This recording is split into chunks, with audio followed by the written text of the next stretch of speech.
Have you ever wondered whether the weakness you struggle against was never forced upon you at all, but quietly accepted, little by little, through habit, through compromise, through the soft seduction of comfort? What if I told you that weakness is rarely imposed, but more often chosen, not declared openly, not embraced consciously, but welcomed subtly, in moments when courage demanded too much and resistance felt inconvenient? Human beings do not begin life weak, they begin life raw, untamed, instinctive, overflowing with potential force. Yet as the years pass, many trade strength for comfort, courage for safety, growth for approval. They call this prudence, they call it maturity. But beneath these polite names, it is fear, the fear of standing alone, of risking failure, of confronting resistance. Weakness is not merely a condition, it is a posture toward life. It is the quiet refusal to confront difficulty. It is the desire to avoid pain at any cost.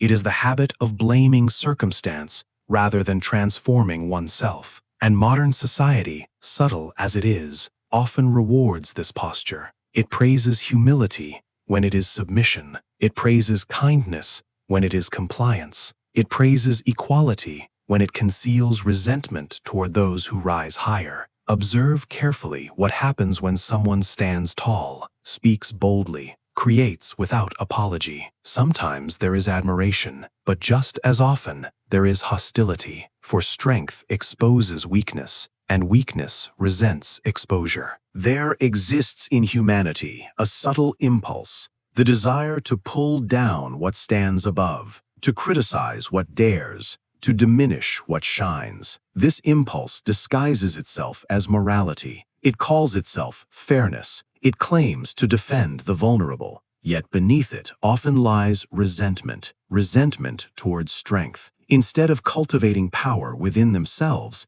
many condemn power in others. This is the psychology of weakness. Weakness does not say, "I will become stronger." It says, "Strength is wrong." It does not say, "I must discipline myself." It says, "Discipline is oppressive." It does not say, "I must rise." It says, "No one should stand above me." And thus, values are inverted. The bold are called arrogant. The disciplined are labeled obsessive. The ambitious are accused of selfishness. The creator is dismissed as vain. In this inversion, weakness becomes virtue. But life does not reward weakness. Life responds to force, not brutality, but vitality. The tree grows tall because it stretches towards light, not because it apologizes for its height. The mountain stands firm not because it seeks approval, but because it embodies strength. So too must the individual. To live fully is to expand. To expand is to resist inertia, and resistance demands effort. Effort is uncomfortable. Here lies the central conflict. Comfort seduces,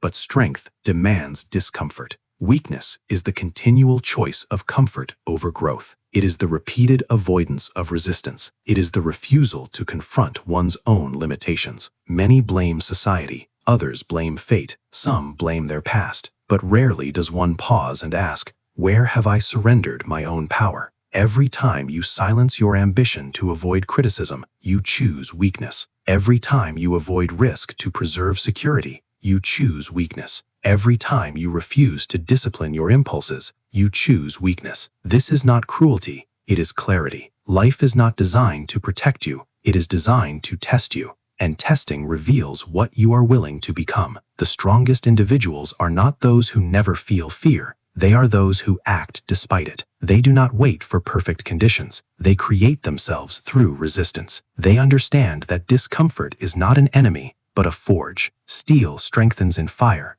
not in softness, and the human spirit is no different. Weakness thrives where responsibility is avoided. Strength grows where responsibility is embraced. To say weakness is a choice is not to deny hardship. Suffering exists. Inequality exists. Obstacles are real. But within every circumstance lies one constant: your response. You may not choose the storm, but you choose whether to stand or collapse. You may not choose the mountain, but you choose whether to climb or remain below. There is a temptation in modern life to define oneself by wounds, to build identity from injury, to seek validation through victimhood. This grants sympathy, yes, but it arrests growth. Strength does not deny suffering, it transforms it. It does not parade wounds, it converts them into discipline. The individual who becomes powerful is not born superior. He becomes superior through self-overcoming, through daily confrontation with laziness,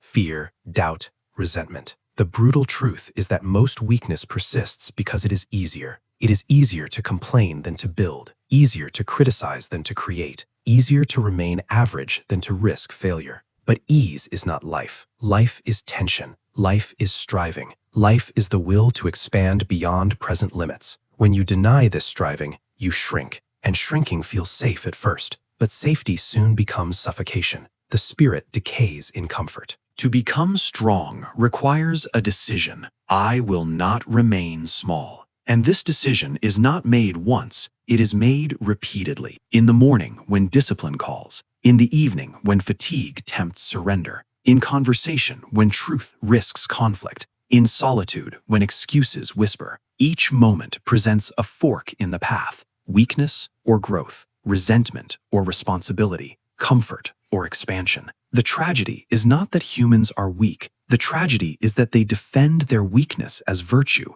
True growth begins when you cease defending your limitations, when you look directly at your shortcomings and declare, "This too shall be overcome." There is dignity in effort. There is nobility in striving. There is greatness in self-mastery. None of these arise accidentally. They arise from choice. Weakness may feel natural. Strength must be cultivated, and cultivation demands discipline, risk, discomfort, persistence. The individual who understands this no longer waits to be saved. He does not expect society to carry him. He does not demand that the world soften. He hardens himself, not into cruelty, but into resilience. For a resilient spirit does not break under pressure. It transforms pressure into power. So ask yourself, will you protect your weakness or will you transcend it? Life offers no guarantees, but it offers opportunity. Opportunity to rise, to build, to become something formidable. Weakness is a choice, but so is strength. And that choice, repeated daily, in thought, in action, in discipline, determines who you become and whether you remain a spectator of life or its creator.